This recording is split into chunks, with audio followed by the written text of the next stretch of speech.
we're live, I guess. Oh Jesus! Alright, cool. Alright, introductions. Yep. Steve. Okay, so I'm Steve Vivek, or commonly known as Vivek in the subreddit. Gabe. Alright, I'm Gabriel Silverdonna. You'll find me if you look at the Anime Analysts website, you'll find more info on me, but normally known as Koo Story on anything gaming related, otherwise Gaboton. I'm possibly gay, or I'm on it. I just hang around the subreddit. That's about it. I am Askell100. I do a few analyzing things and hang around the subreddit a bit. That's about it. Yep. And I'm Jacob. I've been on the subreddit for I think over a year at this point. I just hang out or not hang out. I do shit and other shit. Cool. Okay. Well, it's nice having you all here. This is the first podcast for the Anime Analysts, and I really want to thank you all for attending, and obviously our viewers for glad to be here, staying with us. Yeah, it's fun. Yeah. Okay, so we're gonna start with a casual topic, you know, to just get things going, and it's who is best girl? Rami-chan. No. Oh Jesus. Okay, do you have an opinion on this? You know what? Rami-chan is just a weird way to spell Ray, I think. Ray. Really? Oh. I don't know how it started. Like, I don't know why they picked Rami as like the thing they put his skirt on. I didn't get that. It was so random to me. Yeah. That's kind of like what shut off the joke, though, I think. Yeah, I think Rami-chan was just there to spoof the entire best girl debate in the first place. Yeah. Probably. Yeah. You know, there's always I the feel people like that collide, right? The Ray and Yeah. Asuka people. Oh yeah. Yeah. I feel like Evangelion started that whole argument who best girl is, and ever since then it's always been like every anime you watch, everyone's like, no, this is best girl, no, this is best girl. Yeah, it's like Evangelion tried to subvert everything, but then it didn't. It failed. The industry just became even worse. I know, fucking. I feel like it got worse though after Haruhi. Like after Haruhi came out, things really took a bad turn. Oh yeah. Yeah. And then Like, how can you blame the bad things of the industry on Haruhi, though? okay, I like Haruhi. Did you ever see the movie, The Disappearance? Oh, the movie was great. No, I'm actually like. The movie was fantastic. But I feel like Haruhi definitely told every anime studio, like, if you copy us, you can make a shit ton of money, and everybody's done the same exact thing. Like, if you look at any, like, chart for the new anime coming out every season, it's always, like, chicks with big boobs and high school dresses talking about the same shit. I don't know. Yeah. I feel like it might have been always that way, but I feel like it's getting worse as the years go by. Either that or I'm just getting more cynical. I don't know. Yeah. Maybe Definitely noticed it more. Maybe it's A little some bit of more both. cynicism. I wouldn't blame Haruhi entirely. Obviously Haruhi didn't set any tropes, but I would definitely agree that Haruhi was a big factor in popularizing them. Yeah. Yeah. Yeah, that thing was. Haruhi Everybody did knew about that modernize thing. slice of life, basically. So Yeah. there's a lot to attribute to that series. What was that other one? I used to watch it like all the time. The four girls, they were like, one had purple hair. They were like small as shit. They were so moe. It was in the same studio Yuri too. Yuri? Something like No, not fucking Yuri. that? It's so famous. It's like the chick with the long hair, and she's like a nerd, and she plays video games, and her mom's dead. Oh, Lucky Star? Lucky Star. Lucky Star, yeah. Yes, that I've one. heard that's like just Haruhi though. I've heard it's just like all Haruhi references. It's Haruhi yeah, references, they but it's like call it Haruhi Lucky without the cool sci-fi plots, honestly. Yeah. Yeah. I don't know. Slice of life is a whole genre. I don't know if it's good or not. There's good things in it, but I feel like most of the time it's just shit. It can be good. It can. It depends on what type of slice of life you're watching, right? Even within its own genre, there's like different subtle things that just make them completely different from each other. Yeah. But don't you feel like anime in the last, like, I feel like especially Crunchyroll started changing. Because as soon as Crunchyroll showed up, I feel like anime became more, like, widespread, especially after, like, Attack on Titan.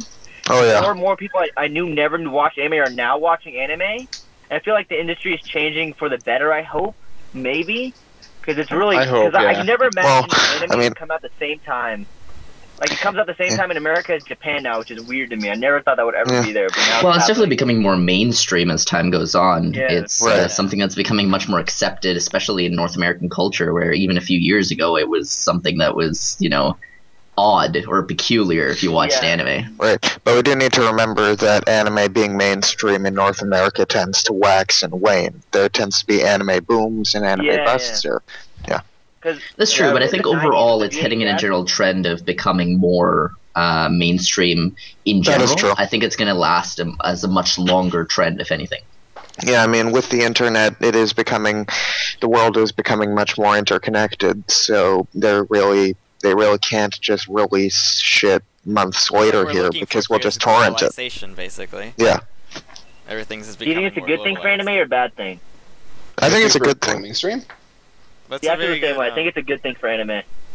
It's like growing up as a genre, I feel, in a sort of way. Maybe. well, Yeah. it's growing up in popularity, but as a genre, I think it's actually like falling down. I mean, let's look Really? at it objectively. Really? How many Evangelions have we seen in the new century? We've seen like only a few oh. things just as complex. I would count Gurren Lagann upon it.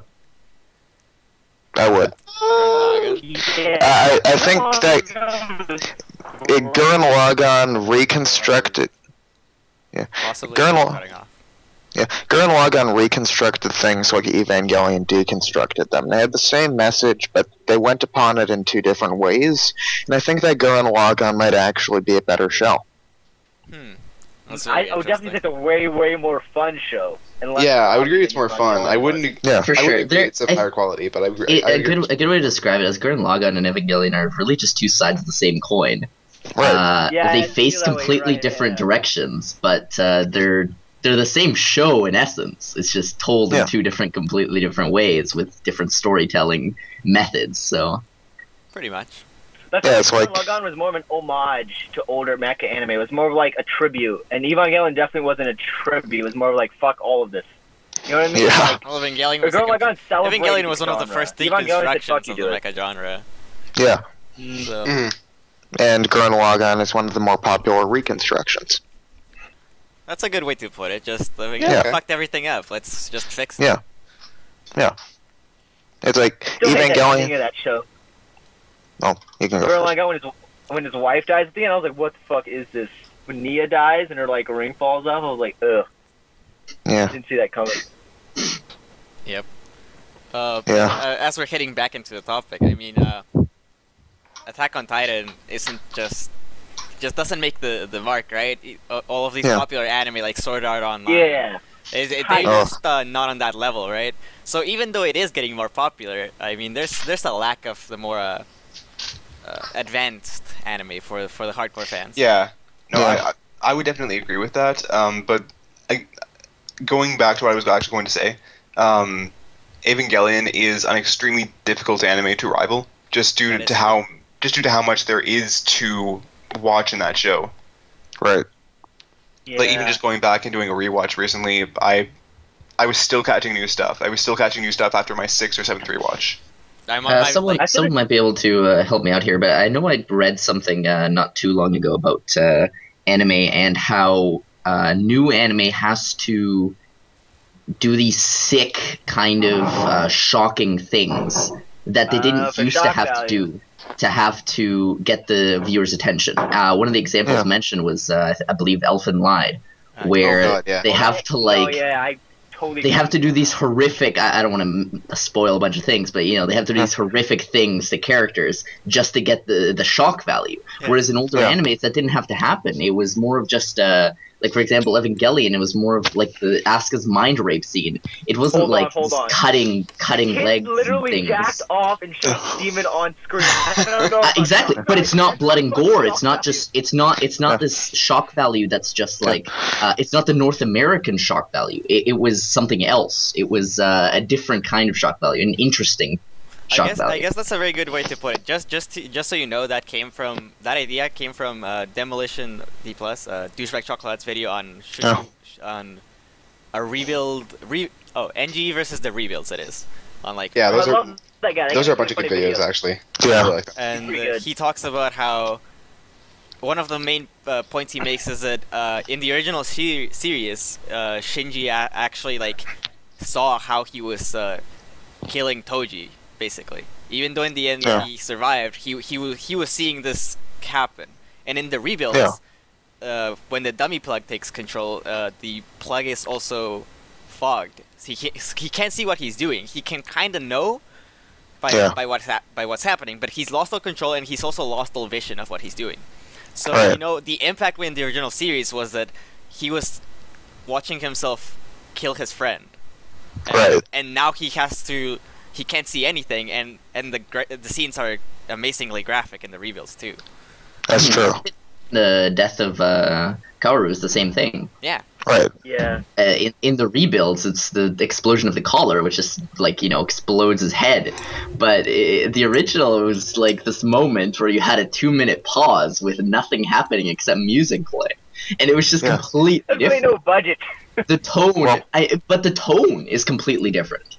That's It's true. completely different. It was, Regardless but of the I feel like budget. the message was the same. It was like I felt like the message was. But the same, even if though. they had budget, I don't think they would have gone about it with getting a bullet to his head and his head just exploding. I don't think that's the shot No. they would have gone. That's No, they true, did that a but lot. Like when Ray was standing in the elevator, Oscar, and literally doesn't do anything. You hear clicks for like 2 minutes. It's like that. Do you remember the elevator scene where they go down at the end? She says something after like a minute. well, Like that. I felt like they were really trying to save animation, but it gave it like this weird. Although, ominous feeling. well, they did do that better in the rebuilds, though, because they did that same scene in the rebuilds, but they added slight differences in their facial movements that made it feel more tense instead of, well, hilarious. Yeah. Yeah. Plus, like Ray stopped the slap this time. Right. Yep. yeah, I don't know. This is like part my of it was big budget. theory. Oh, hold on, go on. Sorry. Definitely a lot of big part of it was budget, but it wasn't that. I believe that the before the rebuilds, it was still meant to be a tone that was being set, and once they got to the rebuilds, it's a modernization of Evangelion. So a lot of it, like that scene in particular, the death of Kaoru, is just, or even the elevator scene, is something that they just conveyed a slightly different tone, and was partly due to they had more budget, so they can convey whatever they wanted.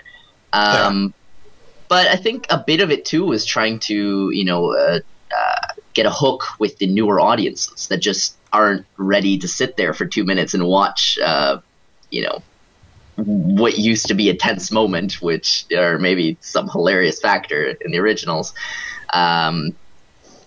just be a still frame. Yeah.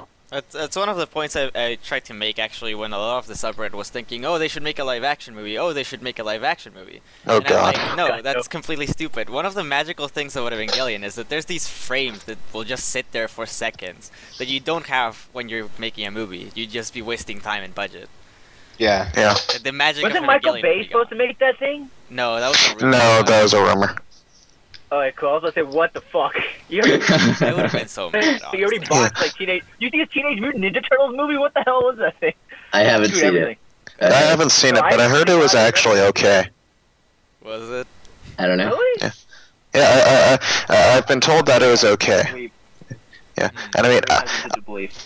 yeah, and I'll be honest, I did like the recent Transformers movie because, well, let's face it, I paid for 3 hours of robots smashing robots, and I got 3 hours of robots smashing robots. That was exactly the same thing as Pacific that's Rim. I hated Pacific Rim. It was a terrible movie, but it was fun to watch. I mean, That's true. Yeah, and it's exactly the opposite of Godzilla, for example. Godzilla, I Yeah. hate to see Godzilla laser beam giant creatures and just smash whatever it's smashing. And you know how many minutes there were in the entire movie of Godzilla? I think like Not 18. many. Like, I don't know, honestly, like not almost an much. hour and a half. Like, Yeah. okay, you know what? I actually have personal beef with the Godzilla movie because I went in there thinking like, oh, well, you know what? It's going to be like half the movie watching Godzilla kill other monsters. That's going to be fun. Yeah. And right before the first battle actually starts, it cuts to someone watching a TV report of the monsters watching the battle, as if the movie's kind of like, hey, you know that battle you were going to watch? This looks fun. Let's watch something else. Well, I mean, for the sequel, they're bringing back Ghidorah and Rodan, so that should be good. Hopefully. All right, getting slightly back on topic. So, in terms of the Yeah. best girl, I don't think there's truly a decision we can make here. But No, but like they're 14-year-old chicks drawn on screen. I don't know how we're gonna like argue about that. Well, I mean, I'm the same age, so I can be the only one who can make. Yeah, I'm the only one who can make it. Yeah, I'm the only one who can make the verdict without being a pedo. all right, it's Jacob, right? It's up to you. Yeah. Your choice. All right. Just know that it's up to you, and we're gonna respect your opinion as long as it's Ray. As long as it's Rami-chan, you mean? Yeah. All right. I think that the only proper answer that fits is Yoko Littner from Gurren Lagann. No, that's a different Not from anime. the same dude. series, I man. don't remember. Close enough. Yes, but she trumps anything in Evangelion. Wait, no. Who was that girl in Evangelion that actually had her shit together? Like she was Oscar's friend. It was Oh, it started with an H. Hikari. That's She's a class rep. Hikari. Okay, Hikari is best girl because she's the only one who isn't fucking nuts. Every other girl was like fucking crazy. She was It's the true. only one that knew. there we go. Yeah. There we go. Okay, Fixed. and Who's the it's best Hikari. girl? Hikari is best girl. Hikari's best girl. Only It has real been girl on decided. the so the decision is made. Hikari is best girl. Okay. All right. Alright. Done. On to the Steve. actual Yeah. topics of the podcast. So we're gonna start with Hideaki Anno, and there's 3 topics that we're gonna deal with. And one is the creation of the series, his decision to rebuild, and a comparison between both versions. Now I'm gonna start this with a quote by him from November '96 New Type magazine, and it says, "Evangelion is my life, and I have put everything I know into this work. This is my entire life, my life itself." Sounds Okay, impressive. that's interesting. This is the work of a dedicated man. That's the first thing I can see. Yeah, Do you it's think? See, I don't know about that. I wouldn't use the word dedicated. Because I feel like when Anno made Evangelion, he was depressed. He was like, "I'm just gonna do this shit and get it over with." That's what it felt like Evangelion was. He was just like flipping everybody off to get it done. Yeah, if Evangelion is his wife, he must have a pretty shitty life. That's what. Yeah, I mean, like, it takes a pretty Yeah. shitty person to make We're talking about- Evangelion. Yeah. I mean, think about it. We're talking about a guy who came off of a failed project and was on some pretty serious depression. Yeah. He didn't have a very good life. Let's be completely honest here. That's true. That's true.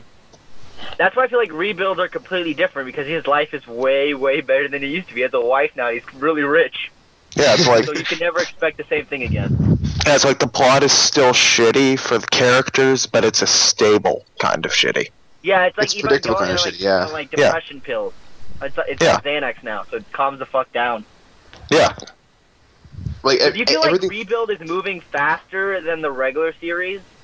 Well, yeah. I mean, like that's I've had that's this to be depression where it's like expected, so. moving quicker and quicker and quicker in terms Well, I mean, of that's- progression. That has to be the nature of a movie. The Well- movies only really have 2 hours. Yes, That but, is true. but let's put it this way. A 26 episode series is about 8 hours of video. And how many Right. hours of video Yeah. is 4 movies that are 2 hours long? It's 8 hours. We still have the There's same, been a single. the same time. Wait, every anime. Oh, yeah, That's you're right. true. I don't think there's ever been a 2-hour Evangelion, but I think they've all been 90 minutes, right, or less. Actually, I yeah. think they made it. Yeah, I think they're all 9 minutes or less. That's why I like Haruhi so much. It was the only 3-hour anime movie I've ever seen. Because every other anime movie I see is always under 90 minutes. Yeah. That's true. And also, if 4 episodes of a show is 2 hours, well, 4 episodes of a show is going to have completely different pacing than 1 2-hour movie. Yeah. They're 2 different That's true. ways of showing film. Yeah, because you're watching the entire movie in one sitting, as opposed to a series which you watch in half-hour intervals. Yeah. Let's be honest here. But 20, so 22 this minutes. is my theory. 22 That was minutes. 22 minutes. Yeah. This hour has 22 minutes. Alright, so my theory on this whole thing is, like, I don't know if anybody else feels this way, but I think Anno was trying to, like, hustle through the original Evangelion, so when he made 4.0 or, like, 3.0 plus 1.0, whatever the fuck it's called now, so he could have a brand new ending, because I feel like, I don't know if you...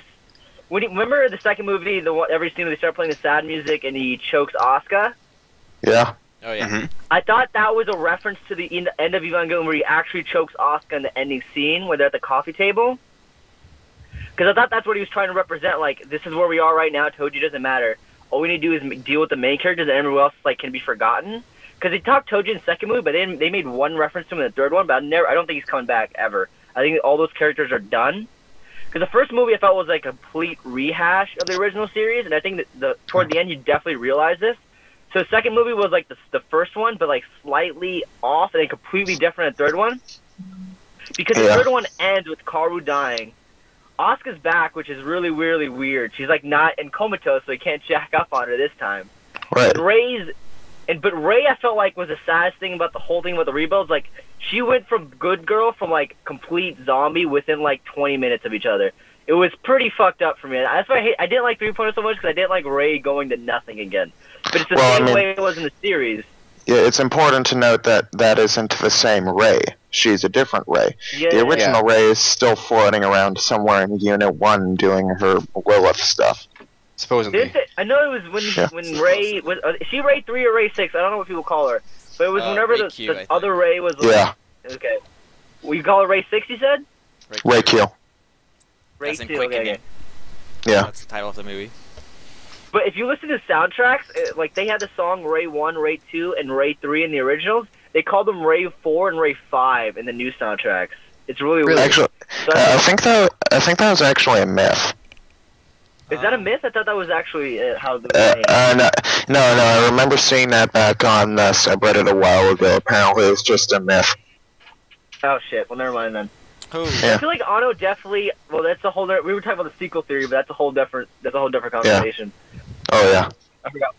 It was good though, but I feel like when Rey was floating inside the orange container, and then she sees like a second of Rey, the other Rey, I think that was supposed to represent.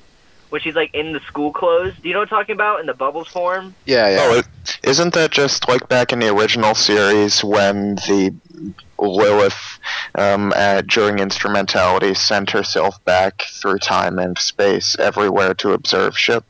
Yes, no, that's what? That's during. Yeah. So. End of Evangelion, she sends all the Reys to collect a bunch of souls. But remember, we also see her in episode 1 on the road, even though Shinji hasn't met her yet. So I believe that everyone's generally come to the consensus that she sent herself back through time as well as around the Earth. Yes. Yeah, I agree with that. But but I think we were talking about like 3.0 when we're not really sure if God Ray still happens or not, or if she sends herself in the future as well. Yeah, well, do you think Giant Ray is going to show up in the next movie? Probably. Well, I mean, we saw her head. We saw her decapitated head. Yeah, that's pretty creepy. I think she already happened. Yeah, isn't that why she died? That's what everything. That's why I think Rebuild is moving so quick. Like they already covered what End of Evangelion covered in the third one, or between the second and third one. Yeah. The third one was post End of Evangelion. Well, I mean, yeah, it would be. Yeah, I mean, 3.0 or 3.33 did move pretty quickly, but I think that was the entire point, actually. I think the point was to leave us feeling confused and not knowing, well, what the fuck is going on here, like Shinji felt. Mm. Do you want to know what happened, or do you want to keep it a mystery? Like, if they came out with, like, an OVA or something that explained it, would you want that or no? I don't know. I think that might actually get kind of covered in 3.0 plus 1.0, actually. Well, either that or we'll end up having something like the fire. I want to believe that, but I think Anno's going to fuck with us so bad he's not even going to tell us what happened. He's just going to show, this happened, he's going to move on. I can see that. I mean, even if he doesn't do it in the movies, I think we'll find out about it in some way. Like, for example, with the original series, the first ancestral race in that PlayStation 2 game. That was in the video game. It was also in the Evangelion, but I mean, it was much more obscure in the Evangelion. Yeah, it's like... Yeah. But I don't know how bad he's gonna, like, End of Evangelion, like, especially the first 5 minutes, he set the tone for that movie so well. I hope he does the same thing in 4.0, but I don't know how he's gonna top it. Like, I'm hoping 4.0 is better than End of Evangelion, but I'm not sure it can be at this point. No, I really don't think so. I mean, like, End of Evangelion was partially so great because it had the context of the original series behind it.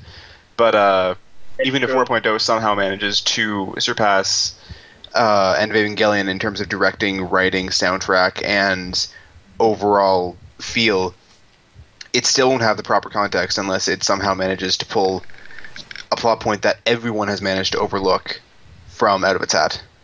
Yeah. Well, there's that whole... Well, I don't know. Remember when the 3.0 came out and there was like that whole thread where it was talking about like what those symbols mean on all those freaking artifacts really and stuff? That stuff, actually. Oh yeah, the angel. Yeah, and it was like text runs. It would sound like the sound from the soundtrack when Shinji loses his shit.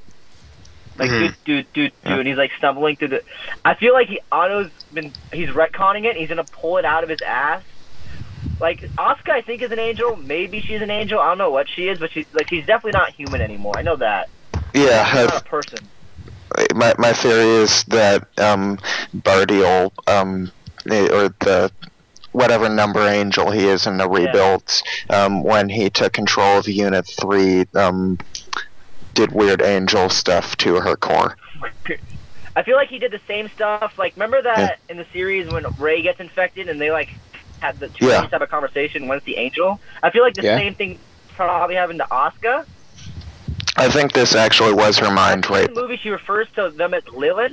Yeah. Oh, they didn't show that either. Oh, yeah, you're right. I think that instead of Ariel mind raping her as in the original series, I think this was her mind rape for the rebuilds, which makes perfect sense due to that weird demonic laughing. Yeah, it does.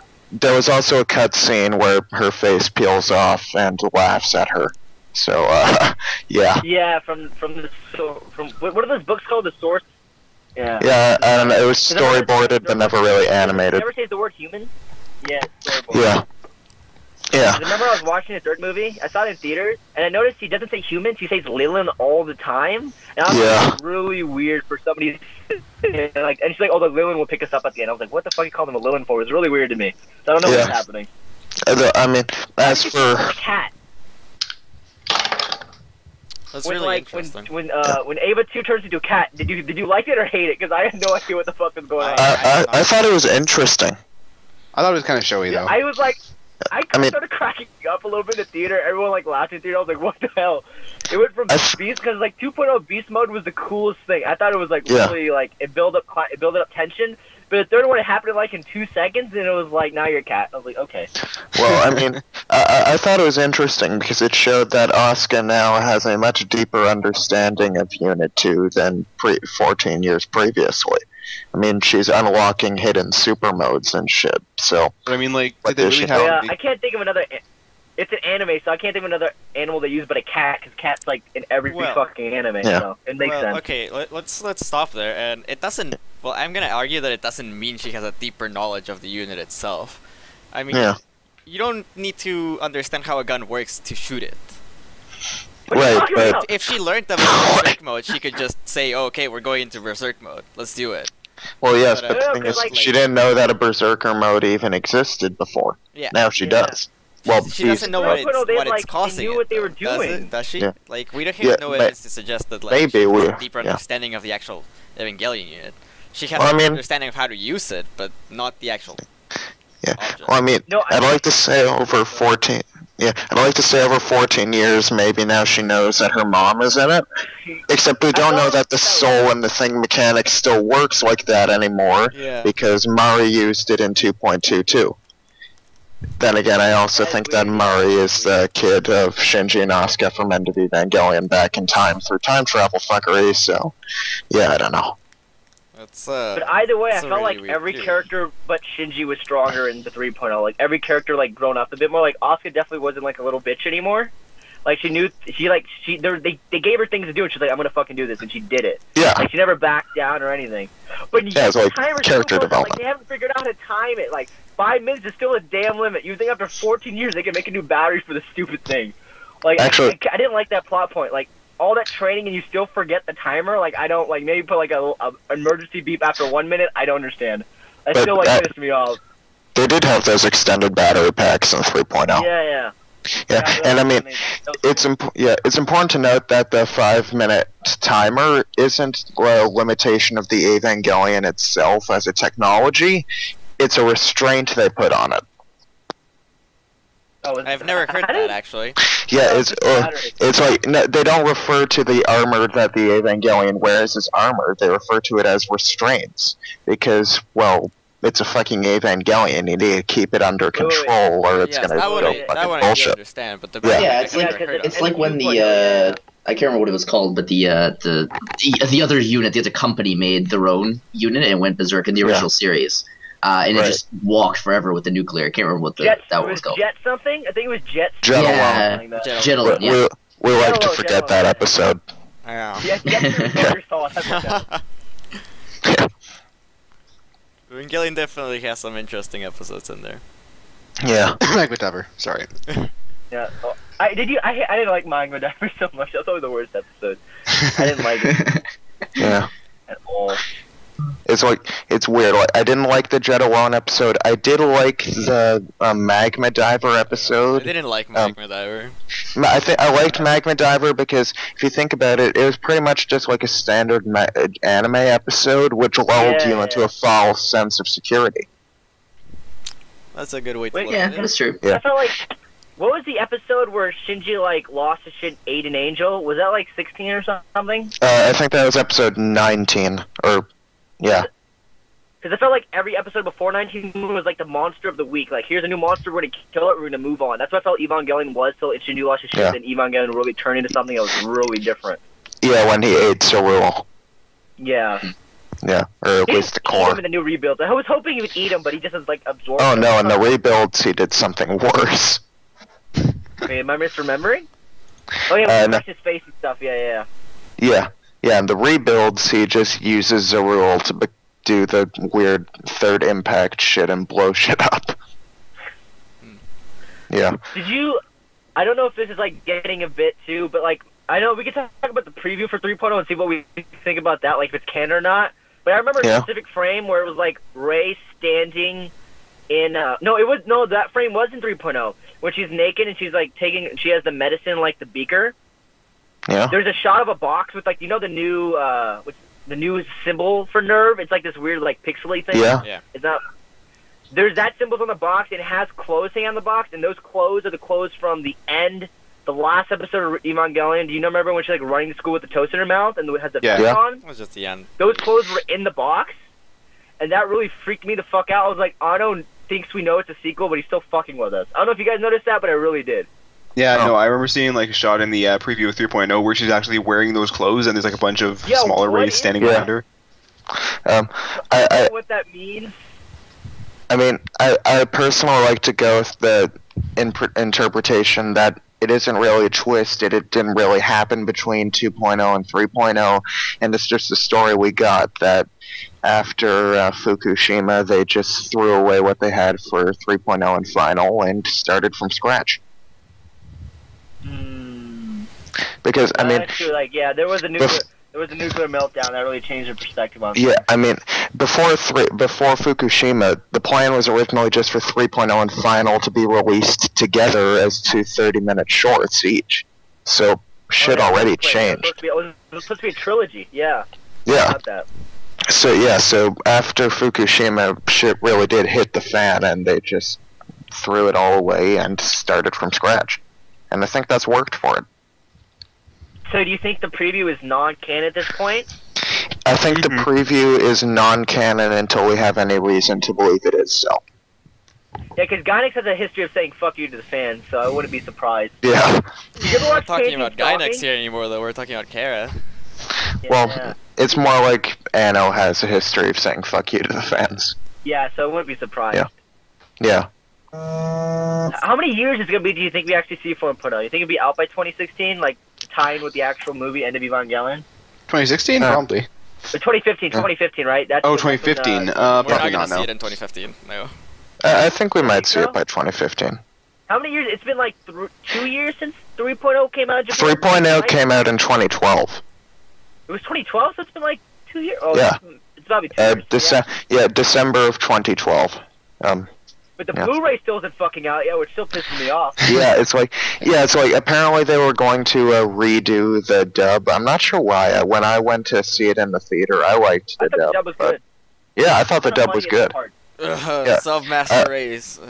I mean, I'm not sure about subs. I mean, I usually prefer dubs. I mean, even bad dubs, I prefer to subs because at least I have a reference for the emotions that they're trying to express vocally. With subs, if you don't really speak Japanese, you don't know whether they're... still there. Well, no, but you don't know whether they're emoting well or not because you don't speak Japanese. It's a very interesting. This is like a whole way to look subs at it. versus subs thing. We could talk about this, but this is like a whole other like rabbit Oh, hole to yeah. talk about for like Yeah. an hour. Yeah, we're going off on a bit of a I'm more on tangent. the sub side, I will argue Yeah. for subs. I don't know if anybody else feels that way. But I still feel like subs, for the most part, are superior. But I feel like Yeah. there's some dubs that like I felt Cowboy Bebop, so like Shampoo's dubs were better than actual subs. I feel like every Watanabe that has a dub is always better than the sub. So like Space Dandy, I don't know if you guys watched that, but I feel like for Space Dandy's way better. I'm still in season 1. But I'm so much better. They actually start to explain why he's like God. They actually start to explain like how he can die every episode and show up again. It's cool. He pulled the cosmic string in the first episode, which made him have magical reboot powers. No, they explain it like there's a whole. They explain it. In the second season. Yeah, in the most recent episode, they actually like explain how he can do what he does. Cool. How he can like. I don't know if you guys feel. I don't know if you want to talk about Space Dandy, but like that. How many of you guys watched Space Dandy the second season? Only one of you guys, right? I do. Yeah. Do you remember that episode where they go to Limbo? Yeah, that was a cool episode, actually. Yeah. See, I feel like that's my favorite episode of anime I've seen in years. I don't know why it like vibes with me so well, but that was like my favorite episode of an anime I've seen in 5 years. It stuck out to me so well. I don't know why I love it so much. It's like Alice in Wonderland, but anime. That's what I felt about it. It's really cool. I like it a lot. Yeah. Every Definitely worth checking out, I guess. Like a different director. Yeah, it's good. Alright, we're off track. I think we've exhausted that, haven't we? Yeah. Okay, so let's look at just before we talked about the rebuild and the comparison between versions, but we didn't talk about the creation what's of your the favorite original rebuild? series. What's your favorite rebuild? Favorite rebuild? Yeah. That's a good question. On one side, I would like to say that 1.0 was just what I wanted to see, and that would have been my favorite. But really? Yeah. I haven't met anybody that 3.0 is taking something new, right? And Yeah. while I don't agree with it, taking something new was the purpose of the rebuild, so we might go. Right. I might even say 3.0. Yeah. I feel like 3.0 is the most Evangelion of all the new rebuilds. If you know what I mean by that, it's definitely the most like what I would identify with Evangelion means. But if I've met one person likes 1.0 more than else because he likes Rami's. I forgot Rami Chan's last one, the whole screaming thing she does. They thought the animation was really cool. Oh yeah. To me, I don't know why, but I like 2.22 the best. To me, it's like the most fun. Like it's the most fan servicey. Like they literally have a school field trip. I was like, what the hell is this? In the middle of the movie, I loved it so much. It was like the characters just talking to each other, but that's just fan service to me. The battles are really cool too, but I felt like 3.0 was really like let's talk about everything right now. And 2.0 there wasn't really too much sadness until the end, and Aki dying or Aki losing her eye. Yeah, it's like I'm kind of the opposite there. I think that the ending of 2.22, where Shinji like goes all god mode and saves the girl, was what we wanted to see. Yeah, but in 3.0, when everything falls to shit, I think that's what we as a fandom needed to see. Yeah, that's what. Tying with the original series. Like I don't think there was ever a moment. No. Was it okay? I don't know if this plot point happened before the episode where Shinji loses each day angel. But remember the one episode he gets all cocky and starts like firing at the angel that's like basically a black hole. Yeah, I think it was episode. It was like episode 15 or 16, I think. Yeah. Fuck you, angel. I thought Shinji like actually knew what he was doing and was actually like a man about things. Yeah. In 2.22, he was actually a man about something. Like in the original series, he wasn't really like he never like piloted Ava that way. It was always his mom piloting it for him and going berserk. But this is when he actually piloted it, and his mom didn't show up. Yeah, I think Lelio happened in episode 16.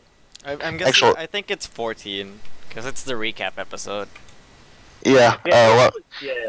Let me check. Let me check this. Because I know there was one where they lost the power. Then it was the recap, I think. Yeah, it looks like it was 14. Yeah. Anyway, so episode 14 was pretty much where everything started to change in the original series. Things went. Yeah. Actually, no, it was episode 16. It was 16. Never mind. Yeah. So it was the first episode where, like, when Shinji gets swallowed up by the thing. That was the first time they actually showed like the analytical side where he's just floating in space and there's like lines moving with somebody talking to him. Do you guys remember that? When there's like, some voice talking to him about what you are. I was like, that's the first time that happened to Evangelion. I was like, well, it's weird. Then they turned back to action. No, I think the first time that actually happened was episode 14, where Rei is questioning what she is. So she's like comparing them. She's comparing herself to like the mountains and to humans and to everything else. But she's like, I'm none of these things. What am I exactly? With Yeah. the badass You music could they write always play, entire that essays on note. that poem that you Yeah. wrote. It's Oh yeah. That was when they were sitting on a hill, I think, right? Or was that before? No, I think the poem was when they were doing the cross test where she was in Unit 1 and Shinji was in Unit 0.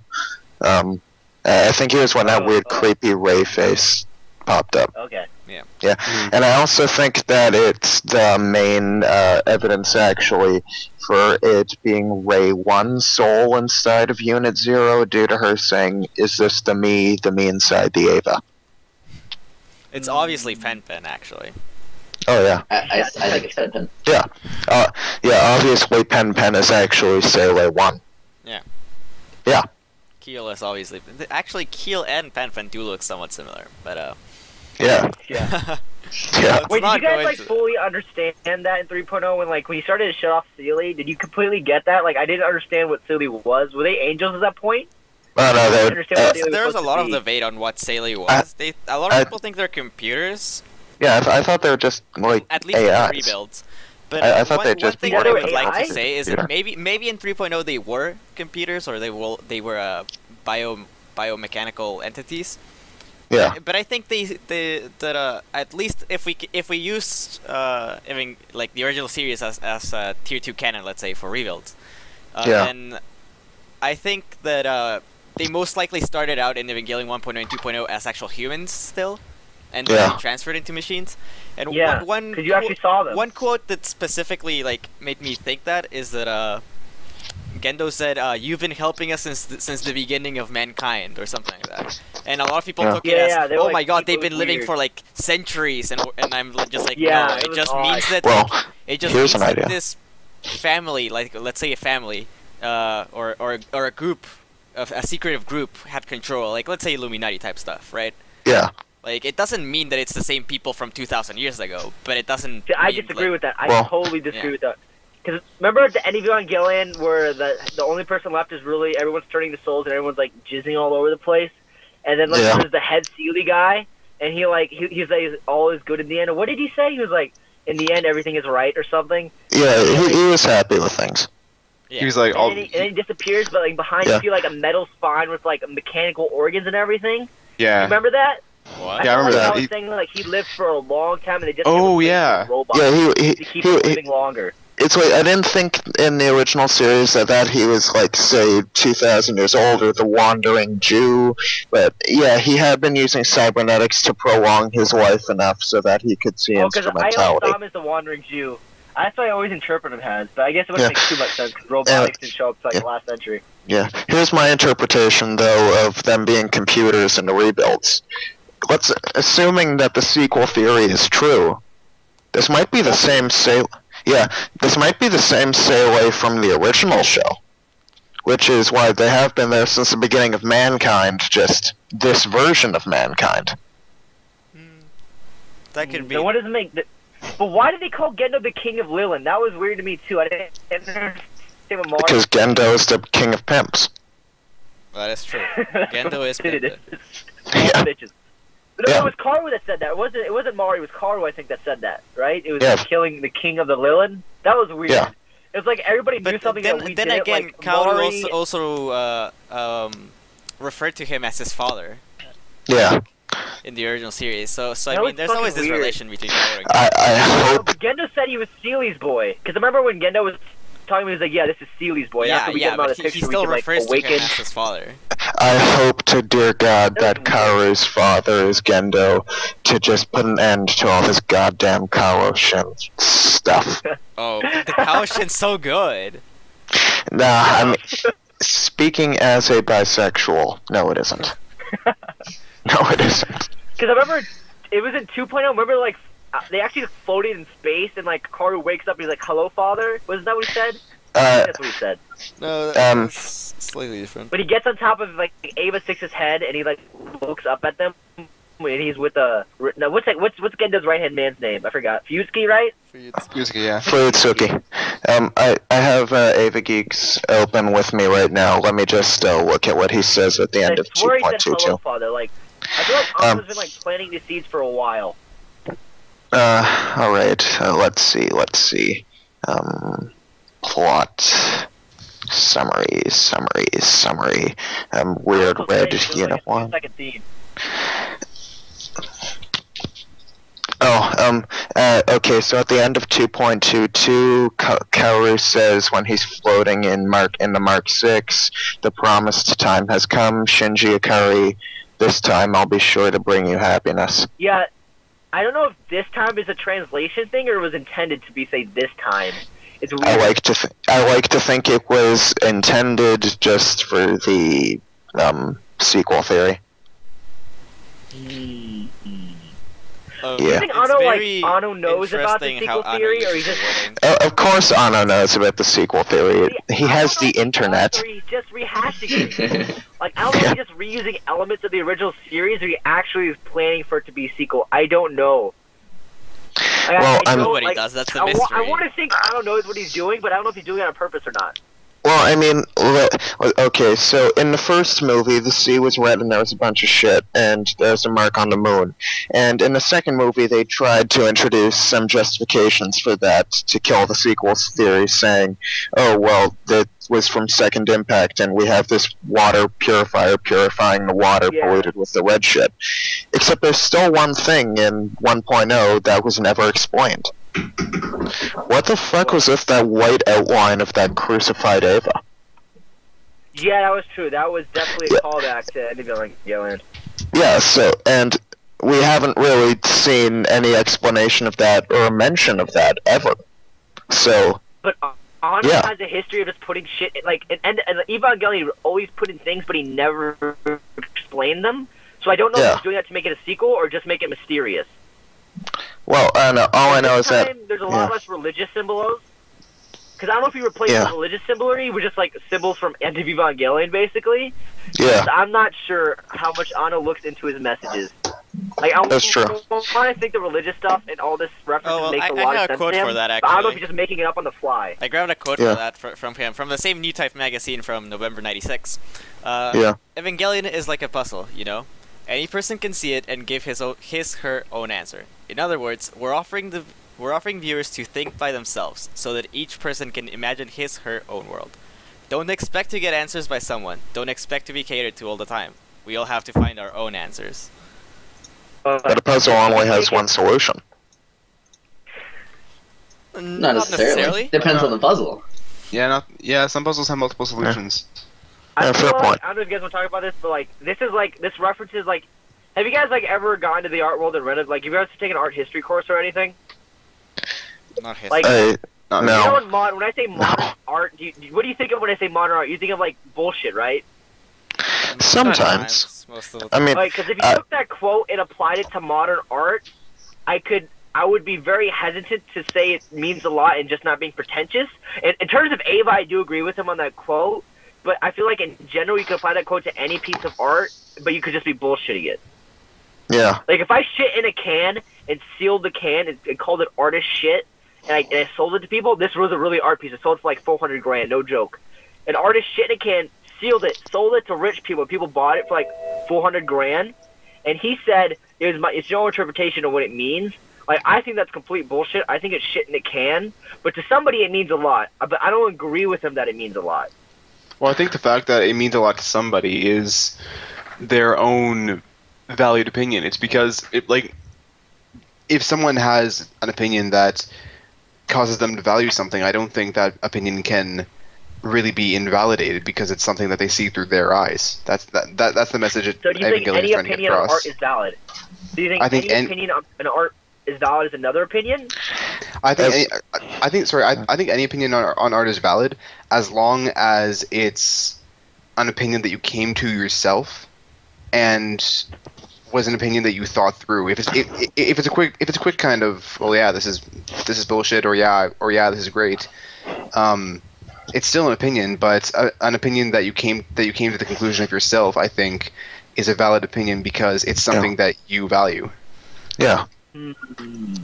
Yeah. I mean, I'm kind of in between on there because I think that as long as the creator of the work has not given expressed word of God on something, I think that anybody's interpretation can be valid as long as they can back it up with something. So do you think like art is completely subjective at that point? I think that if there is no God to give word, art is subjective. But when word of God has been established, art is objective. Okay, so do you think like we all have? I'm pretty sure all of us have different opinions on Evangelion and what we mean of certain things. So do you That's think if true. Auto came out tomorrow? Well, not true. We sort of overlap, but everyone sort of has their own opinion on it. I feel for the most part, like Yeah. what it means to them, like sentimentally or whatever. So Yeah. I think if Auto came Yeah. out tomorrow and he said in an interview, "This is what Evangelion means," He's not but going it to, disagrees to with be what you honest. said, Yeah, No, he you're not wouldn't, going but if he did, would that If mean he- your opinion, if it disagrees with him, is now invalid? yes. Not Have necessarily. you ever read the book? Have you ever heard of the book He'd be called Death of the hypocritical. Author? I'd give him like a hypocritical look. Like you just said like years ago, it can mean whatever you Yeah, want it to it's mean. true. And then like he comes out and says what it means, and I'd be like, oh well, fuck it. Evangelion means nothing Yeah. anymore. Yeah, If you well, apply a meaning to something that's not supposed to have a concrete meaning, then the art is gone. I think that was Well, the art I mean- of Evangelion. let's look at it this way. Evangelion is basically, he said that Evangelion is his wife. Everything in Evangelion is derived from Anno. So, I think I really feel like you that, can say that about anything, though. that's Anything true, Martin but, states from the author. well, Okay. yes, but in this case it can really be more true, so I'm thinking, Yeah. actually I forget, what were we talking about again? I'm sorry. If art is subjective, or like if your opinion on art is more Oh, valid than other people's Oh, opinion. yeah, so I think that it would have a meaning. It would be his meaning. It would mean something to him. And I think what it means to the creator is more important than what it means to one of the viewers of the art, because, well, it's a part of him. Well, think about it this way. It is him. Imagine someone watching Evangelion after Hideki Anno is long dead. Like, imagine 20, 30 years from now, for some, I or think I'll be dead. whenever He'll be- Hideki Anno dies. Yeah. Hopefully never. Imagine someone just watching the anime and coming out with their own thoughtful interpretation of what the anime told them, whether or not they agree with it, and Yeah. how it changed their outlook on life. If they have their own opinion on it, if they have their own opinion that was not influenced by either the community or by Hideki Anno's own words, then like if Hideki Anno for some reason said this is what Evangelion means, would that mean that their opinion, just because Hideki Anno said this is what Evangelion means, would be invalid? Doesn't mean Yes. that their opinion would be invalid because of Technically. Well, I think that on the same topic of art in general, I think that to me it seems like art is not. It doesn't matter what the creator thinks or how the creator Yeah, I agree with you on that one. designed it. I think it's the message that it portrays to others. Imagine a that's hypothetical situation where I sent an email to a bunch of people, and I thought the email was friendly and casual and stuff, maybe to coworkers. Well, if they receive it and they think that it's offensive, what matters? Does it matter that I thought it was friendly? Not really, because I sent a message that was unfriendly to them. So I Right. think in that sense that it's the same thing with art. It's something that it's more important what the viewer thinks of it than what the creator thought when they were making it. While that's still important, I think that what really matters is how a viewer can see it. Like, Right. like obviously the creator's thoughts are important because it's what they're putting into the work that matters. Yeah, Of course. That's true. But the creator's own opinion, but the creator's own opinion afterwards is like after the creator's finished creating their work, their opinion is equally as subjective as anyone else's opinion, as any viewers. Yeah, that's true. I Let's say, mean, like, let's say imagine like 1,000 years from now, everything like, and the only thing they recover from civilization is it makes you laugh. Like 1,000 years from now, we're all dead, and the only artifact they find is like a DVD of Evangelion, and they watch it, That'd be- which is really fucked up. That'd be funny Yeah. as hell. But they come to the conclusion we're all like, imagine somebody watching Evangelion and think we're all like depressed fucks. Like they all, every human boy in the 21st century was depressed It'll fucks. become I don't know what that Yeah. It'll become their religious text.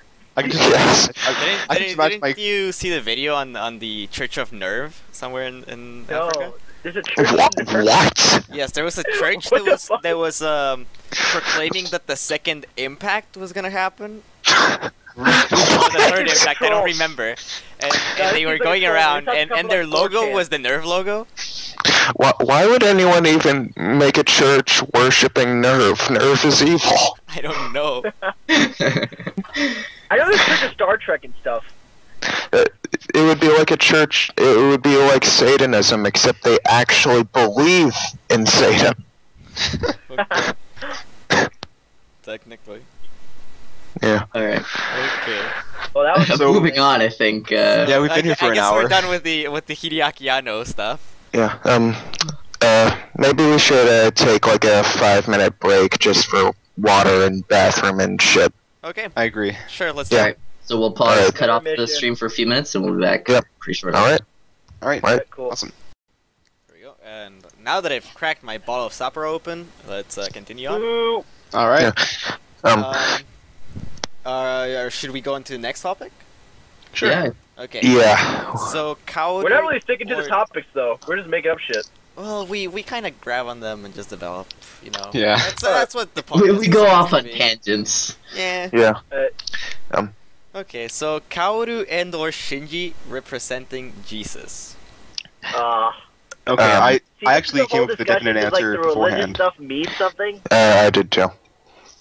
So Yeah. my answer for this is that Kaoru does represents sort of a Christ-like figure. I wouldn't say so much for Shinji though.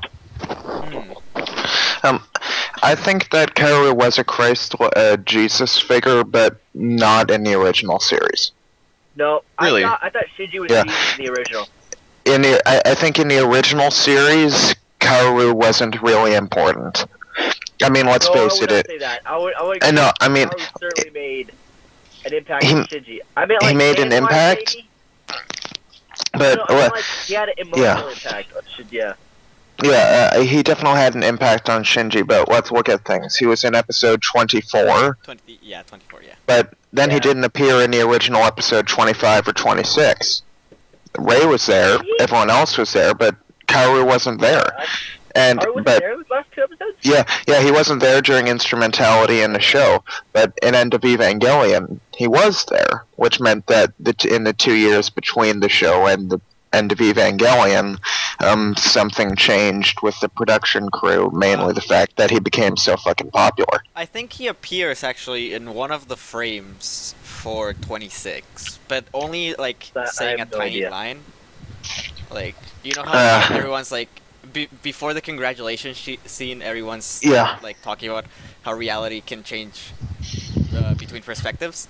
I think one of the Yeah. lines is said by him, but I don't remember exactly. Let me Honestly- just make you. Let me challenge you on that. I'm looking at episode 26 on Ava Geeks. Let me just check if he appears in it or not. And when he does that, like, I thought Kaoru was definitely a bigger impact in any because remember when Shinji loses his shit and he sees Asuka get all eaten and he starts screaming? It was Ray trying to comfort him and Ray couldn't do it. Then like Kaoru shows Yeah. up like as a second body and he starts like, oh, thank God, my savior's here. Yeah, But I Yeah. still think Shinji was Jesus though because Shinji was literally crucified. Like, he Well, the thing was is, like, literally on a cross.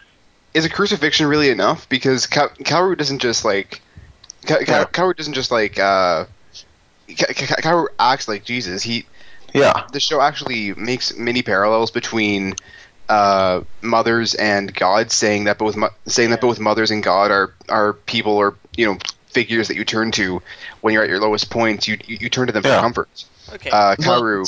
To be a little crazy here, what if Kaoru and Shinji both represent Jesus in their own way? What if they're actually just, like I said before about the Gurren Lagann, exactly, two sides of the One same was gay coin. Jesus, What one if was regular Jesus. both of them together represent Jesus? That make more sense from my perspective. So okay, Yeah. I actually built That a would list make of Kawashin things. canon though. That would make Kawashin like way more like metaphorical now. So next time you watch hentai, It's not. something. It's Koshin is not necessarily something that's like this, crazy like love story or anything. Yeah. But it can be something else. It can be a connection that doesn't necessarily have to be something to become fair one. point. To make I mean, romantic. Okay. A general misconception about shipping is that all shipping has to be romantic shipping. Not necessarily. It's Yeah. just a relationship. It could be friends. It could be siblings or parents. No. Yeah. No, I think shipping was intended to have a romantic subtext to it. That's true. Usually when someone says I ship it, they don't mean like I ship it as friends. I ship it as brothers. I ship it as. That's true. It depends on the context. Okay. Yeah. Well, I actually prepared a list of things that happened throughout the last days of Jesus, let's say, to compare them and see if you actually noticed, if any of you noticed any similarities between both. Cool. So, Alright. So, okay, we're gonna start, and I'll say the first item, and then any of you are welcome to respond if you have found any relation between them.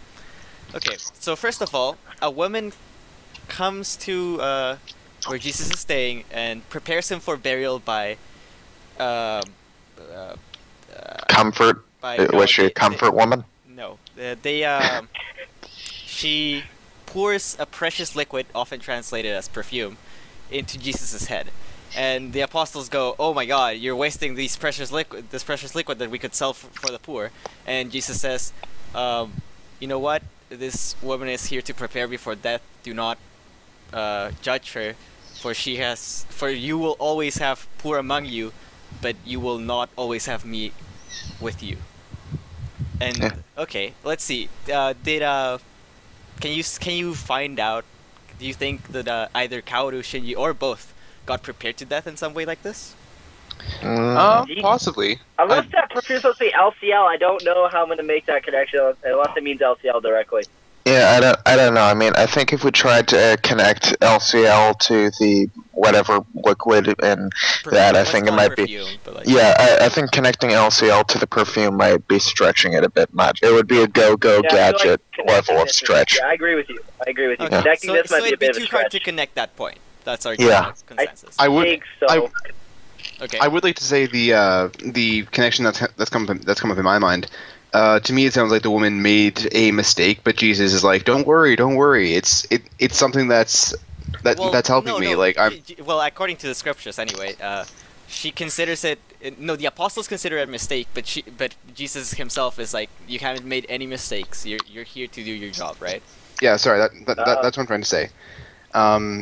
But in a way, that sounds to me like how Shinji has supposedly made these mistakes in the series, and Kaoru is coming to comfort him. But in the same way, with the knowledge that Kaoru dies in the same episode that he comes up. Now let's be a little bit more open here.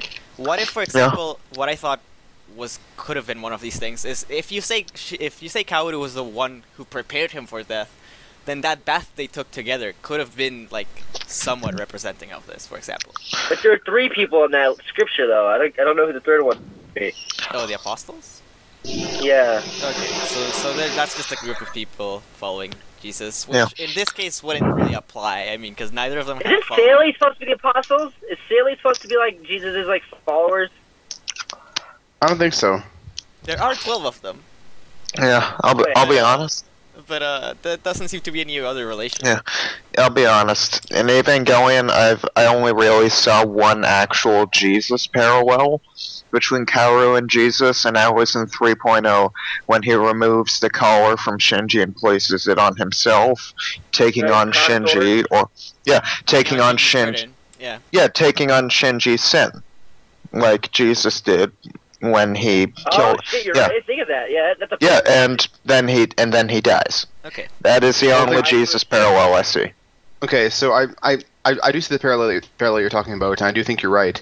But should we be counting the rebuild movies in this discussion? Should we count them as what we're talking I would about? say They're both so, their own because- canonical Yeah. worlds, so just, We can talk about both, but we Yeah. we can't really talk about them together in that sense. yeah. So make They sure are we weird. clarify which I one don't- we're talking about. That's Right. true. Okay. To be fair, he is a pretty similar character in both of them, Yeah. though. Yeah. Yes. He comes Yeah. in for a bit and then does his stuff and then goes out. You know, the usual Yeah. Kaoru stuff. And a good old shebang. Okay, next list item. Passover. The Israelites were instructed to mark the doorposts of their home with the blood of a slaughtered spring lamb, and upon seeing this, the Spirit of the Lord knew to pass over the firstborn in these homes, hence the English name of the holiday. And Yep. all of the Egyptian firstborns were killed in that night. Yeah, God was a prick. So Jesus was celebrating this before he got caught. So do you think they celebrated some sort of feast in which some sort of marking of death could have happened or something? I thought, like, from my perspective, this reminded me a lot of I guess, of instrumentality in itself. You know how everyone turns into LCL? That could be the spirit of the Lord coming in and just destroying everybody because nobody was ready for it, I guess. Mm-hmm. I thought that was supposed to be Maybe. like Rapture. Yeah. That's what I was thought was. That was supposed to rap. It's supposed to be like Rapture when everyone goes to heaven. Yeah. I mean, I think that any religious parallels might be due to the fact that it's implied in Evangelion that what is current Judeo-Christian religion is actually just misinterpreted Dead Sea Scrolls. It's a misinterpreted user guide that came with the Seeds of Life. I had this fight with you though, and Oh yeah, we did have this fight like a while back. we did. I mean, I ended Yeah. up the argument with the fact that Yeah. like it's just Judeo-Christian tradition doesn't extend from the Dead Sea Scrolls, right? So like it'd be kind of unlikely that just misinterpretation Yeah. of these documents would have resulted in the spring of religion. That's true, but I mean, yeah, I mean, It's I don't know, unlikely, it's but still confusing. possible. It's possible because I mean the documents that came with the Seeds of Life that said hello, this is the it's like my theory was essentially that it's just like a misinterpreted readme.txt file. Yeah, that's the joke I Yeah. used at the panels actually. Yeah. The Sims bundle.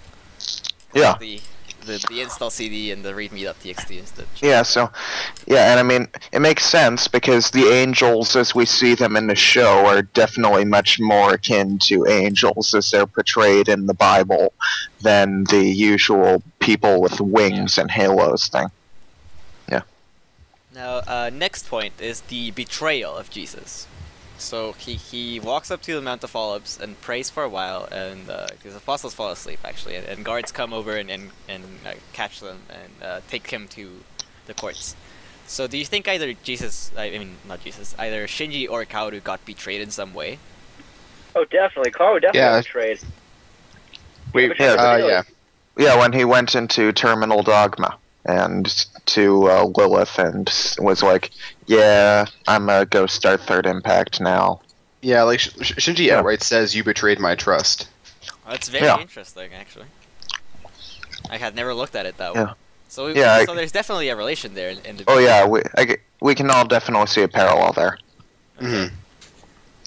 Another famous point in the Jesus crucifixion story is the 3 denials that Peter gave.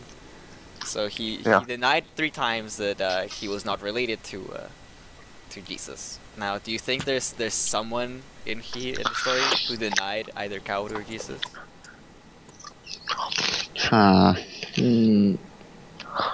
That's a harder one, I would say. Sorry, do you mean is there someone who in the story who just didn't believe that Kaoru was an angel, or what do you mean? Well, we're just looking for general parallels, but Yeah. anything Yeah. between like saying, I guess even disliking Shinji, like Asuka disliking Shinji, could be taken as something. Yeah. But we're looking for the signal here is 3 times, right? Yeah. I don't think that one is really present in Evangelion. Yeah. It may be a very it may be a very small thing, but honestly, if it is there, it's not a very prevalent thing. Yeah. Yeah. Okay. We're gonna go into the place of the skull, Golgotha. According to this, Jesus took carried the cross once the judgment happened and everything. He got the cross and carried it all the way to a place that translates to the place of the skull, where he was laid crucified for a few hours and died. Yeah. With 2 other bandits of sorts. So, do you think that the symbolic death is there somehow? Would that be like? I don't know. The only relation I could find here, and it's pretty literal actually, is Lilith. Yeah. She is crucified, and she is laying there. Well, her body at least. Yeah. Yeah. So I mean, there is something in there, but I don't know what to make of it. Yeah. No, Yeah. no. Any thoughts? It's like, I and was I thinking 3.0. I thought Carwood thought of like Lilith for a second, because like Lilith came back and then she died. I'm pretty sure it's gonna come back in 4.0. I think maybe. So I'm not sure if that would be. I might be pulling straws here, but I have no idea. here's a theory. In the rebuilds, Kaoru could be Adam from the original series, while Mari could be Adam from the new series. I don't think Mari's anything that special. I don't know if Mari's human Yeah. though, right? That's what I always thought. I always thought Mari Well, I was mean, human. there was that one picture of Yui holding Shinji as a kid with a couple of adults around, and you see Yeah, someone who Mari, looks yeah. exactly like Mari. So, yeah, that's something. I think she's human, like the same way Sally is human. That's what I think is happening. Like the same way Sally can live a long time, I think Mari's sort of the same. Because she like knows more than anybody else about what's going on all the time, Oh, yeah. which is really weird to me. Like during the last fight when she's on the sniper position, Yeah. she's the only one that notices that like Gendo, that the 13th angel is in the collar. Like no, like why does her Ava say that, but Asuka's Ava doesn't give any indication? Like only her Ava tells her that. It was weird to Yeah. me. Like I don't think Masato knows either. I didn't understand what was going on, and she called him Gendo-kun like a friend, and that was really weird to me. Yeah. I mean, I don't know what's up with Mari.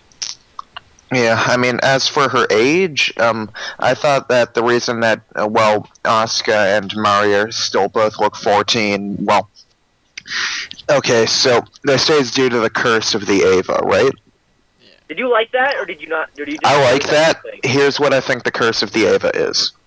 It's when you're in the Evangelion and you achieve negative plug depth. Asuka got that during the Bardial incident. Mari got that when she activated Beast Mode, and Shinji got that when he activated God. But you need like another example to show you're not wrong, though. Like there hasn't been anybody in the Ava that didn't do that, though. Well, Rei never really did that. But Rei was already God, though, wasn't she? I never thought of Rei like ever. Ray's kind of weird like that, but I mean, we have to say that instead of it just being them going in the Ava period, or else everybody would be doing that to gain eternal youth. Alright, I think this is where you and I might just disagree with everyone here. I thought the Curse of the Ava was an ass pull. Like I really wanted there to be new character designs. Like I really wanted old as shit Ava pods. Like I wanted Asuka to be 28, and like Misato was kind of older. She looked kind of older, but I really wanted Asuka to like be grown up and Mari to look way older. And they made it look everyone like nothing changed. And I guess that was a good twist when they finally. So you wanted Gurren Lagann? Yeah, I was kind of like, because I feel The like only the reason problem- they did that was so like, because if Asuka was 28, there's no love story there anymore. You know what I mean? Like Exactly. Asuka literally can't fall in love with a 14-year-old now. Now we're going to too weird about it. Yeah, I mean, there's still the argument that might be weird, seeing that Shinji's essentially 14 years behind in life experiences. But, well, since she's still biologically 14 and with teenage hormones, meh. Wait, did she? I don't know if they said that. She didn't seem hormonal in the movie. Mm. Is there a 2.0? Did she was on her period all the time or something? As a teenager, I can tell you, we're always hormonal. Okay. Because I've never been a teenager before. I have no idea. Somewhat true. Yeah. Because I was on my period last week, so you know. I know what I'm talking about. Okay. Alright, next one, Steve. We're running into the end of these. There's only two more, but the rebirth. After 3 days of being dead, he just like comes back to life, and he's like, "Hey, bro, so Well, Karu definitely. Oh yeah, we got that. Back. Oh yeah, well, I mean, Shinji, Yeah, Adam. Shinji Yeah. spends a whole bunch of time in the Eva unit before, while he's in God mode, he's stuck in the Eva unit for a long time. Yeah, he's like Before coming water or back. whatever. He's Well, LCL for a while. Yeah, though I think that parallel is actually evidently there with Karu, because End of Evangelion takes place only a day or two after Shinji killed Karu. Yeah, And- one of the cool Oh, things it's to Karu notice. comes One back. of the cool things to notice is that episode Yeah. 24 occurs no later than December 31st, 2015, Yeah, and 25 and 26 / End of Evangelion most likely occur in New Year's. So Yeah. technically, there could have been a That's 3-day cool. gap in there. It is possible. yeah. Maybe. So yeah, definitely see the parallel there. That one makes a lot of sense. Any other statements? I can't. No, I think we already said it. Okay. I can't. Yeah, do no. anything right now. And the last bit of this doesn't actually pertain to Jesus' death, but to the coming, the second coming. After rebirth, he ascends into heaven and promises to return to judge everyone. So, Well, yeah, he Isn't became that what- God. I thought that was Lilith was. But Kara was part of Lilith toward the end anyway, so I guess you could still say that. Alright, here's what kinda happened there. So Lilith, or Ray, and Kaoru, or Adam, got together, became giant naked Ray, or the Adam-Lilith conglomerate, and became God. That's what I feel it was. I don't think they judged anybody, though. They just saved everybody. Yeah, well, it's not. they kinda judged everybody through Shinji, Yeah. and Yeah, Shinji judged badly. Mhm. Pretty bad. Yeah. Because that was It like wasn't too bad. Because like at end of Ava, where everyone's seeing Ray, but they see what they want to see. Like Ritsuko sees no, what's that girl's name? Ritsuko's assistant. She's Maya Go- Ibuki. Maya. Maya. You remember her name? What was it? What was her name? Maya. Maya. She like, was she had a lesbian relationship with her? I have no idea what toward the end. But she like, It's- sees Ritsuko, there she was starts some- like screaming her name, Yeah. and that one dude sees Masato kiss him and stuff. There was what I would like Yeah. to call the senpai complex in there. Like Yeah. some of her last words were like Senpai. senpai, and it was like, oh god, Weird. senpai complex. I don't know if you guys Yeah. can talk about that, but what do you guys think was what Ritsuko wrote? Which he, but when like they don't let Gendo say what he wants to say, they cut the audio out, and then he shoots Ritsuko. Yeah. There's a pretty good theory What that do it. It was I needed you. Yeah, that's what I thought. Because it's written on the laptop screen Yeah. when Maya Yeah. dies, or turns into It's a sludge. pretty good theory in my opinion. It makes a lot of sense. Yeah, and even if that wasn't what he said, it might not have really been important what he said, just that he was a prick to her. Yeah, that's true. I felt like that was a good like trope though, because I've seen that in other anime. The one that picked out of my mind is like, well, do you guys everyone's seen Cowboy Bebop, right? Yeah. A little bit behind here. On Wait, you my- haven't seen it? on my backlog. Okay, so I don't want to spoil too much, but at the end, I don't know if you guys remember it that well, but when a key character dies and he's saying something to her, and they cut the audio out, and then at the end they say what she said. That reminded me of Anime Evangelion the entire time. I don't think it just. Yeah. It reminded me of like a thing people do in movies. It was good. It creates like this mysteriousness to it. Yeah. Definitely something. It's like, you ever seen Pulp Fiction? Yeah. Gabe is the fan here. Like they don't show you what's inside the briefcase, because if they showed you what's inside the briefcase, you wouldn't care about it anymore. Like it's Yeah. better to never show the face of the monster. Just you keep your imagination does it for you. Exactly. I mean, it's what they do in every like thriller film before Yeah. recent ones. In the recent ones, they usually show you monsters and stuff like that, but it's But only near the end. horror. But only near the end. The old ones, Yeah. they would never show you these things. Like, and Oh. A, because they didn't have the budget, but also B, because it created that sense of mystery. Well, Yeah, like, I you mean, never not see always. God. They I mean- There's tried definitely to shitty anyway. horror movies before. Yeah, I mean, for example, in the original Alien, which came out in '79. Yeah, you saw the Alien. But the alien wasn't like on camera for like large amounts of time. It was only on camera for like a couple minutes, and then disappeared. Didn't see it anymore. Everyone freaked out about it, then it showed up again. Well, Like, yeah, it wasn't but like a monster movie.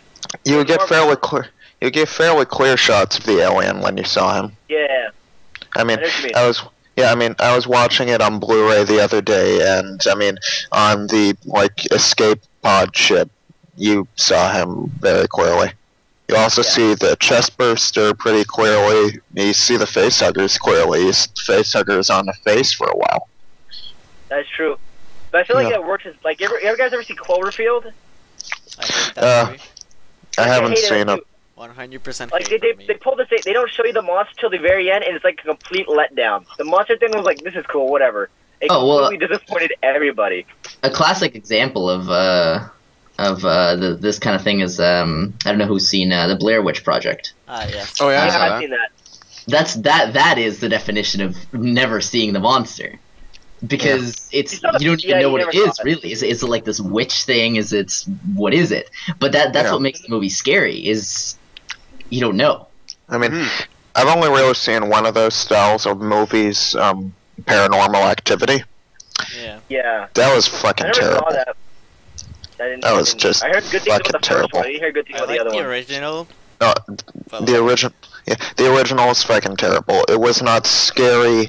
The dialogue I think- felt like a cheese grater on my balls. I think at Whoa. least, well, I was actually younger, so maybe it was because I was young and more innocent than I am right now, even though I'm still kind of See, innocent. when I saw Blair Witch Yeah. Project, But like, like, a part of me I lived near San Diego, so the fact that the story took place somewhere that near to me was actually pretty scary. It was like, man, this could happen to me or something like that. Yeah. And I mean, they fake you with that line at the start saying, "Oh, this story is totally based on real events and shit like that." And if you look at the end Which of is the why it credits, would be released to the public. if you look at the end of the credits, this story has actually no relation to any people, and it's actually completely false, right? It's like, oh, Yeah. oh fuck, oh well, like, yeah. When I was a kid, I thought it was real. For my part of me thought Oh it my was god. I was a freaked out kid. I thought when I was like 7 or 8, it was 98 when that movie thing came out. Because I was born in 94, so I was like very, very young. It was in sci-fi. I remember watching it. I thought it was like a documentary, and I had no idea what the fuck was going on. Oh my Like, god. it was filmed like in a found footage, and I was like losing my shit as a kid. It freaked me out. Yeah. I bought into it. Yeah, I mean, on my film review sake, which will be coming out in a bit, Popcorn Flicks, I've pretty much come to the conclusion that every horror movie is a shitty movie. Okay, I disagree with you on that one. But a lot of horror sucks. A lot of horror does suck.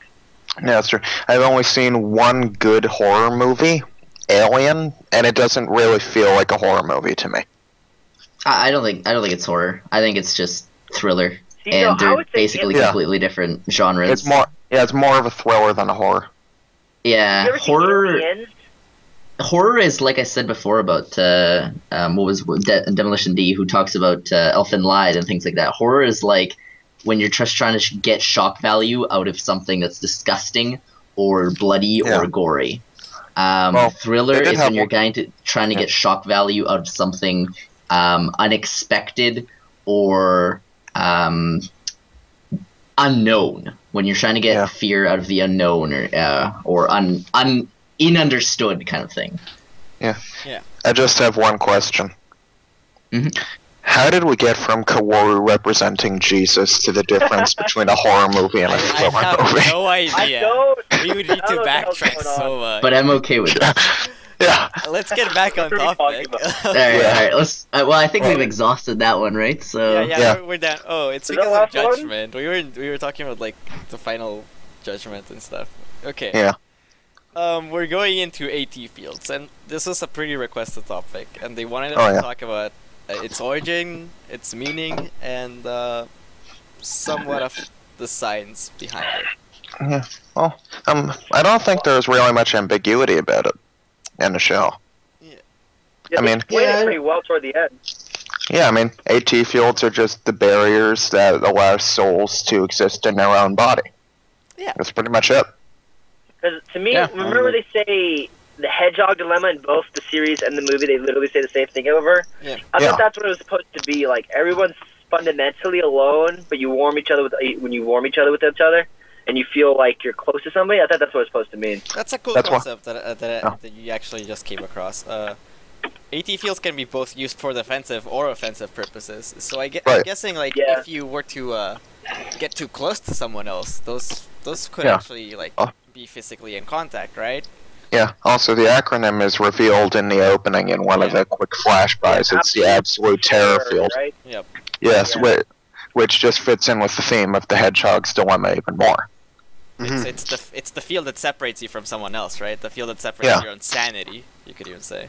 Yeah. Yeah. See, I thought it was more like a metaphor towards depression, though. That's what I thought it meant for Shinji. Like, he doesn't know how to relate to people, so he's always going to have his AT field up. Yeah. That's an interesting way to look at it. yeah, particularly for Shinji, that's true. Whereas They- no, I was his gonna say very AT field in accurate. particular is this kind of barrier. Yeah. Like whoever seen the movie Pink Floyd, The Wall. It's his That's own on my wall list. that he's built around himself. But to be fair, the Every ATL, pilot, though, had an AT field. yeah, it's like every Oscar's a big Asuka has one, Rey has Yeah. one. It's because they don't know how to relate to people. Yeah. They don't know how to, basically. Yeah, and it isn't just that. It's like everybody on Earth has an AT field up. They have to, or they're not people. They're orange goo. Exactly. Pretty Yeah. much. It's like something I'm just thinking about right now in particular is that why are they in particular pilots? Well, I mean, they're so messed up emotionally. And what if, in particular, because they're so messed up emotionally, their AT field is stronger? That's possible. Actually, I don't really think that. I think them being messed up is integral to their piloting ability, but I don't think that's the cause of them being A lot of pilots. people bring that up as an argument, actually. Yeah. And it's normally, well, at least the more higher ups of us, hashtag elitism, elitist. Yeah. The higher ups of us like to think that depression not only causes a stronger AT field, but happiness itself. Those moments in which Asuka goes berserk at the end, those are moments in which she's fighting for her life, and she's one true self with her mother, right? Yeah. She's finally found out that she's there, and she's willing to fight with her. So she's Which is why her. yeah, she's completely pumped up on this fight. So it the- doesn't mean that depression causes AT fields. It means that AT fields are just caused by emotions Oh, well. themselves. It wasn't that her AT field was stronger, it's that her sync rate was in like the high 90s. And I think But that is that how AT field is, though? The sync rate? no. That it was. no, the But sync AT rate field technically correlates to your ability to sync to Well, the unit. yeah, I mean, what the sync rate is the mental synchronization between the pilot and the soul within the Evangelion. Exactly. And this is a fairly integral point, because the reason that Shinji's the pilot of Unit 1 is because Yui is the soul of Unit 1, so is his mother. And the reason that Asuka is the pilot of Unit 2 is because Kyoko is in the soul of Unit 2. Okay, but consider this. So what if the AT field is actually just based on depression, and happiness actually causes the AT field to get weaker?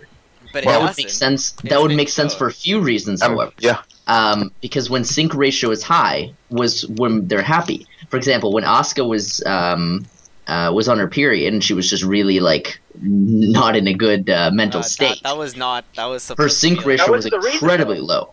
That was That not only had anything to do supposed with to the be. period. well, no.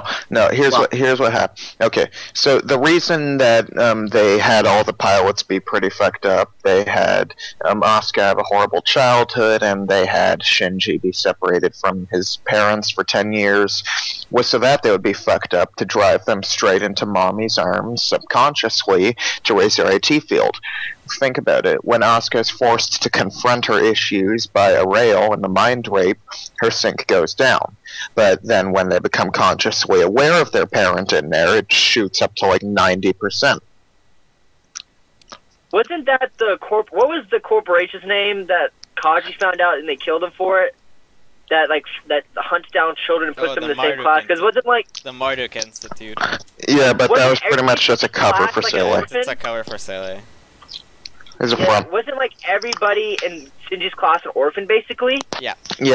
At least one of the parents is dead with all. Yeah. Let's So fuck it up. yeah, the mother. Or Yeah, if, so- or if she's not dead, she is in a very bad state. Yeah. Yeah. Like, You see what I think happened? Good. Yeah, what I think happened with Kyoko is that there was more of the contact experiment with Unit 2 didn't go completely all the way, yeah. so part of her soul was in Unit 2, which is the why she motherly became part of the soul. which is why she became mentally fucked up and tried to do the murder-suicide. And then when she killed herself, Section 2 or whatever came in, took her soul, and then put the rest in. Most likely. Yeah. I think of this way differently than you guys, because like I don't interpret it as literally. I always interpret it like as we haven't talked about the philosophy going much, but I always pay attention more to the psychology side of it than less the literal side of it. Because to me, the AT field was knowing if you don't know who you are or unsure of what you really are, your AT field is kind of strong or weak. Like, when Asuka found her mother, she figured out what she wanted to do, and she was completely sure of herself at that point. Like, she knew she was going to live, but she didn't really live. But she knew what she wanted to be. It's like when Shinji knew he wanted to save Rei, he became super, super strong in the rebuilds. Like, he knew what he wanted to do. There's no more unsureness. He didn't care what other people thought of him. He just wanted to do what he wanted to do.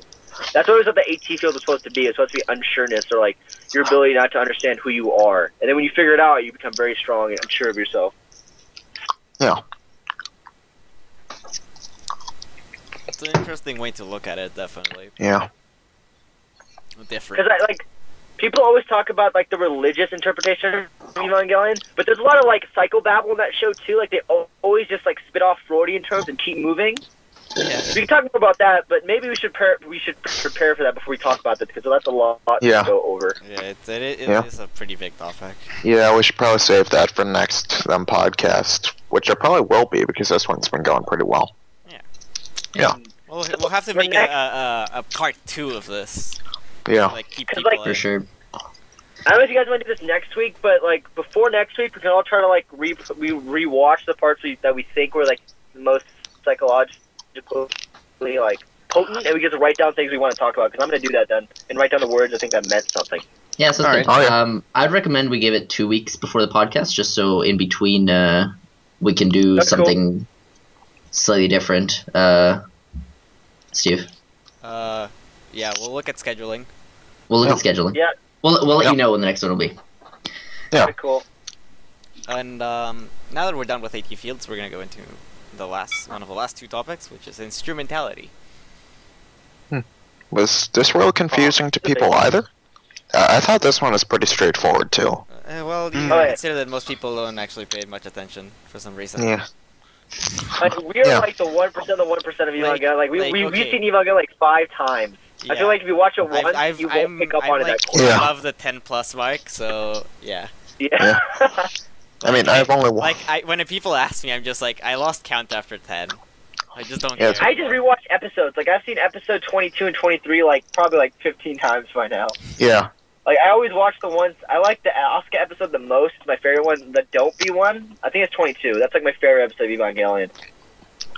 Yeah. And I gotta watch the the- director cuts. Oh yeah, you gotta You ever watch watch director cuts. Those are Yeah. good. You Like, can't director not cuts watch is the my director favorite. if cuts. somebody here hasn't seen the director's cut, go and watch it.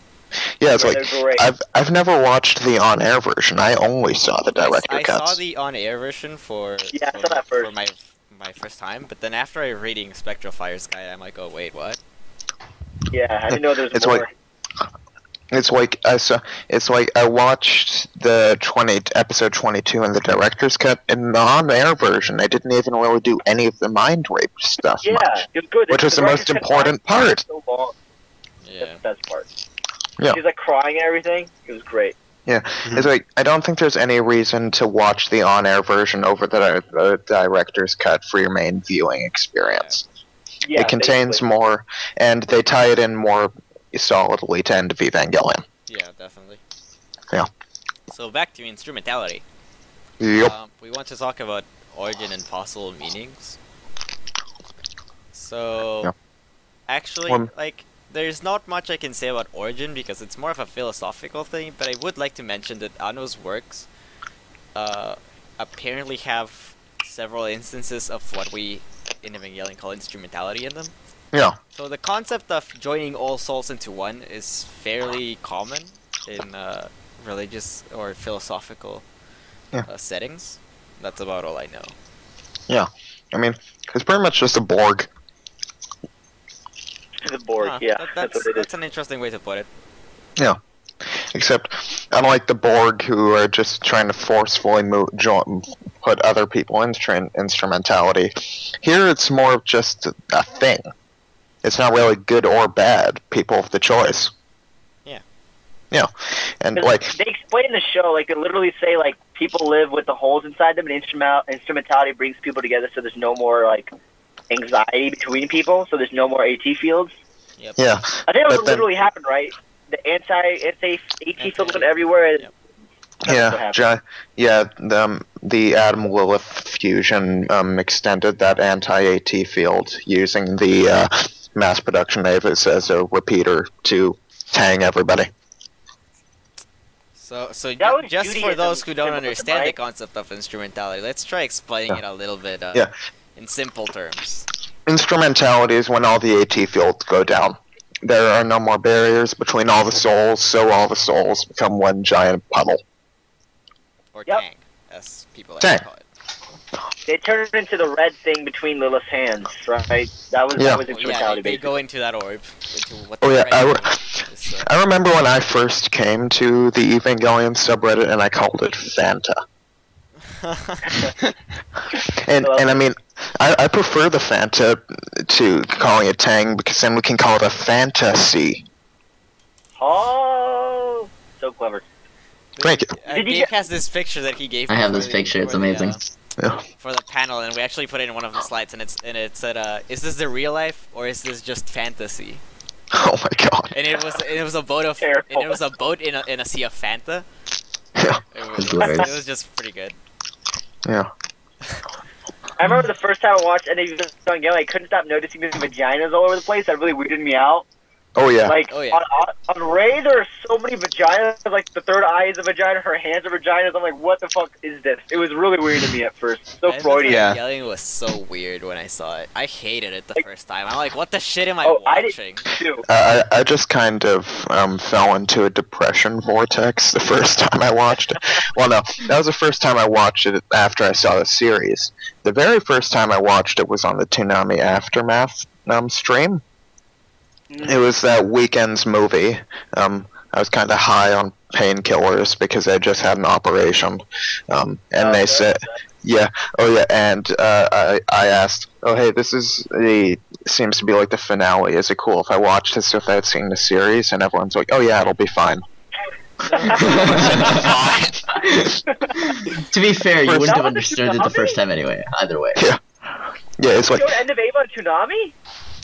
on Toonami Aftermath. It's a fan stream back when the way okay, when. good. Yeah, I I mean, think about yeah. the channel. I was like, what? That's like, there's no way they could show End of Ava on TV now. Oh god, no. So the first time I watched the end of Evangelion was without the context of the series. The At 2 in the sense of morning. So real. Hi. At 2 in the morning. Hi. Really? That's the only Yep. way to watch it, really. Yeah, that is how I first saw End of Evangelion. I can just imagine you go. I can just imagine you like sitting on the couch, just watching the TV, going like, "What is this? Yeah. What is this?"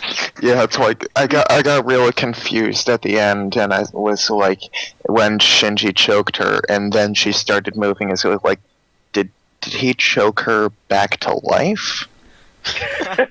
That's a very high thing to say. Yeah, yeah, yeah. Oh, yeah. Alright. Whoa. I think we explained instrumentalities. Is there anything else Yeah, I anyone wants to say about it? Yeah. Not much. And to lead into the sandbox sequence, yeah, that experience was fun. Oh. Yeah. Box So sequence. basically, the one that won for most votes on the topics was the sandbox sequence, and that's why I kept it till last, obviously. Yeah. And The kids. Okay, sorry. so the sandbox sequence is like this highly complex and convoluted scene that is full of symbolism and just all of it. Just 2 minutes of just plain like the obscured symbology that nobody understands, and people ask questions about the scene so often. So let's talk about it, about Yeah. everything. I am pulling up the article on Ava Geeks just for reference. So Yeah. if anybody needs help with this scene, we highly recommend the article on Evangelion. Yeah.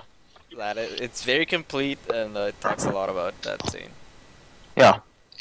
But In fact, I think this article could probably explain it better than we can. well, it is Yeah, Yeah. probably. by a group of It- people. Yeah, Geeks is pretty good. It's really not Yeah. the kind of scene that you can explain in words because Yeah. there's just so much to it that you got to write it down first. Yeah, Yeah. you're gonna rewatch it time after time a little bit. Mhm. Just Yeah. to, like, get But we used can to all it. agree, those kids were freaky as shit with the huge eyes. That freaked me out the first time I watched it. That was weird to me. Yeah. Actually, with- I really like that they look freaky because because to me it kind of shows that since Shinji in that one looks normal, it almost makes it feel like people who are able to love their mother or are able to have affection with another human being are so foreign to him that Oh, I they didn't think of could that. look like that. Yeah. They could look like that actually. yeah. That's What, a cool way of thinking. I never thought about Yeah, that. the I thought they first were time supposed I. to be like dolls. Yeah. Like in the show, they keep mentioning like people are like dolls and like raise a doll or like when Yeah. mother destroys the doll. I think that's what it's supposed to be. Yeah. Maybe. But like, that's a way better way to look at it. I think of that. Yeah. When I first saw that scene, I was just going, "What the fuck," over and over and crying. Yeah, that Yeah. sequence, like, Yeah, because remember, 2 in the morning. Hi. Yeah. I still think that the doll's Here's the pony interpretation high. is. I still think that the doll's interpretation is still a good interpretation of it because they obviously look like dolls. Like, come on, they Yeah. look very artificial. look, yeah. But That I woman's still supposed to be Yui, right? With No, the woman was Masato. It's Misato, yeah. Yeah, it says that in the storyboard, in the script. That was Masato? She also looks Really? like Misato, to be honest. yeah, Yeah. It doesn't look anything. But like yeah, her. it said Masato in the script, and the script is law. All right.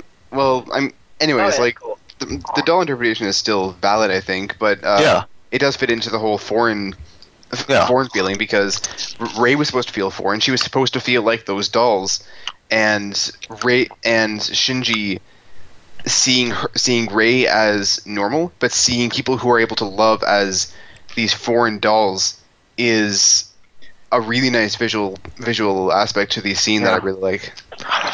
I thought the most interesting part of the scene was how there was like a bunch of stage lights as if it was a Just about film to set. mention that, yeah.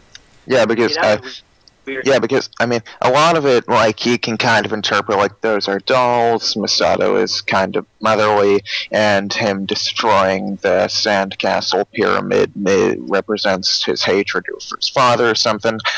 The stage lights still make absolutely no fucking sense to me. Well, it's not that they make no sense, it's just that it's hard to understand. The thing about the Yeah. stage lights is that it's basically putting Shinji on a stage. I mean, it's Yeah. not supposed to be symbolic of Shinji itself, but it's supposed to be about Shinji... Oh, possibly gay drop call, actually. That's interesting. Yeah. We'll continue. It could be that Shinji. It could be that these stage lights are showing that this is Shinji's focus right now. Yeah, it's supposed Yeah. to be symbolic of how Shinji is the main point of focus right now. Don't look at anything else. Just look at what he's doing. Look at the scene, right? It's supposed to put this focus on him. And one thing that I'd like to mention actually is that somebody asked me about the sandbox sequence, and I'm like, man, you could like. I'm not an expert in the sandbox sequence. You have to be like dedicated to sandbox sequence to understand all of its complexities. But I told him Yeah. what I think of the sandbox sequence is it's about Shinji's self-growth. It's about looking at Shinji and his growth throughout the series in a more shortened way. So you know how Death and Rebirth are this like recap of the series? Yeah. Yeah. They're like completely convoluted. Let's be honest here. You can't even understand them. But the Yeah. sandbox sequence, if put in simple terms, Shinji arrives at NERV, Shinji hates NERV, Shinji starts being a part of NERV, and then Right. he hates it again. So with the help of the pilots, he builds the pyramid, he's happy with it, and then everything falls apart, and everything's going badly, right? So it's Yeah. just a tiny representation of Shinji's self-growth, in my opinion. Yeah. I actually thought about it as like it is a representation of Shinji's self-growth, but in a much more focused sense. So it's Shinji constructing the NERV castle himself with the other children, and when he's with the other children, he seems content. He seems happy. Yeah. But Yeah. after the other children leave, he continues to build the castle himself. Right. But he's crying and he's sad, and once he's finished building it, he hates that he builds it. He kicks it down, and then he starts building it again, alone. Right. Which He does the same thing in 2.22 when Ava 1 kicks down NERV's pyramid. Yeah. Yeah. Whole reference. Yeah, and I mean, this is symbolic of the opportunity he has here. What he is. He's God now. He can build, he can destroy, he can do whatever the fuck he wants. But the key point here is that he's not happy. Yeah, pretty much. That is true. He has he's- anything he wants, and is not happy. Pretty much. Well, I'm just filling my car up with gas right now, so that's what I'm doing. Oh jeez. I was supposed to leave by 4, so I did, but I'm still going to stay on the line with you guys. I'm just on my phone. Okay. All right. Cool. And what else was there? Wait a second. So now that we talked about the meaning, how do you think it affects the series or your view in the series? I think it's a good way to sort of. I don't want to say summarize, but it's a good way to quickly recap on where Shinji is before moving on. It sets the tone for the rest of the end of Evangelion movie. Yeah. It like, shows his It's position. pretty far into the series, into the movie Yeah. itself. But I mean, it like, sets the tone for the more harder stuff, right? Yeah. It sets the position that he's in. It shows where he's at right now and what he can do. Yeah. But other than that, I don't really think that it's very integral to the film itself. It's still cool. I feel the same way. It's It's still cool. It's still a part of the film, but it's not something that had to happen. Yeah. One of the things that I really liked about it, though, is that it was one of the really artsy parts of the film. Yeah. It's one of those times in which Evangelion just said, let's just throw it all out the window and go like complete complex mode. Let's just do something that people won't understand for the sake of doing something that people won't understand. Yeah. But it made it right? And it's one of the things that made Evangelion what Evangelion is. I feel like I would be able to find more meaning if I like took some time to actually analyze it and write up a report. But, but most people as of right now, do that, as of right now, it's just not huge for me. Yeah. Right. So, is that it? Woo, that's it. Did you feel think the that's it. same way to the last two episodes, though? 25 and 26, did you feel like those were basically like entire sandbox sequences then? Like they were pretty raw in what they did. They were wrong what they did, 25 but and 26 were more abstract than... I'll be honest. sorry, I'll just say that 25 and 26 are more of a conclusion, whereas the sandbox sequence is more of a recap. Yeah. I'll be honest. I'm not a fan of 25 and 26. I'm not a big fan. Nobody I is. think we're Let's be exactly honest here. opposite on that. Yeah, it's like Okay, hold I'm on. a fan I of think- 25 and 26. I think that 25 prime and 26 prime supersede them, and I don't really think they're necessary to the viewing experience.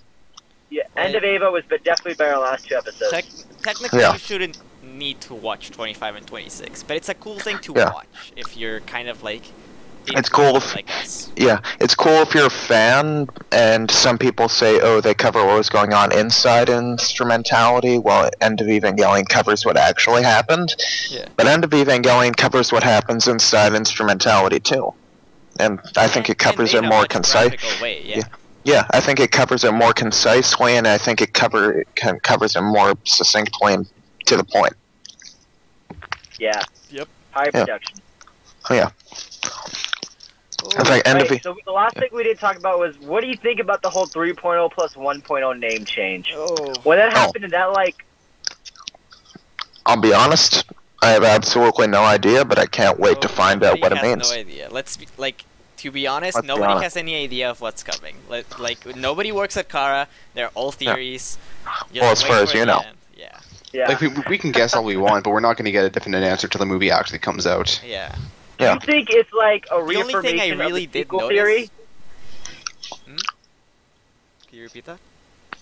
What, do you think it's like basically saying this is sort of like a sequel or a repeat of the original? Oh, okay, so let me just, yeah, that kind of ties into what I was saying. What I noticed yesterday, and you know, I kind of didn't notice because I go by the You Are Not Alone titles and things like that, or Ava 1 Yeah. Yeah. when I mentioned them, but I noticed that the Japanese titles actually are called Prelude, Break, Quickening, and it used to be called Final, but now it's like either End or Repeat in music. Yeah.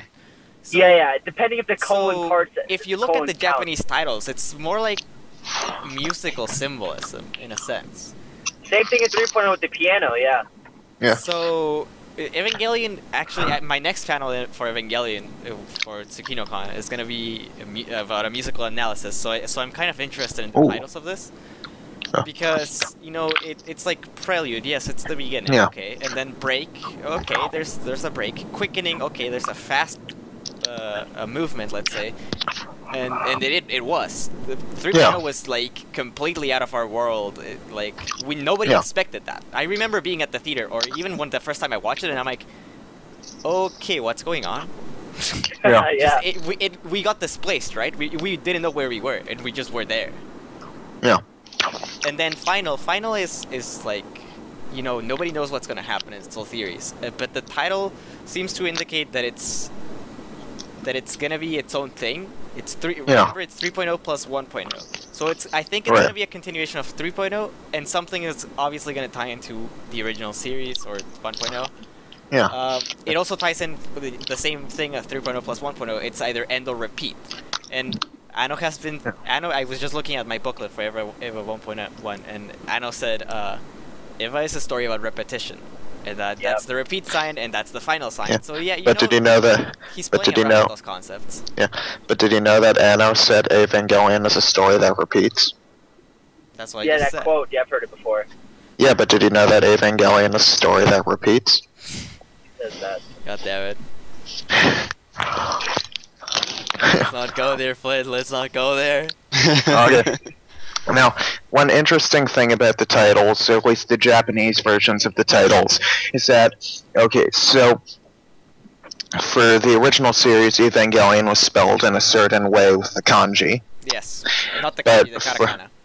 katakana. Yeah, sorry about that. And in the first 3 rebuilds, it was spelled in a different way. Yes. It was pronounced the same, but with a different spelling. Yes. But for 3.0 plus 1.0, it's gone back to the original spelling.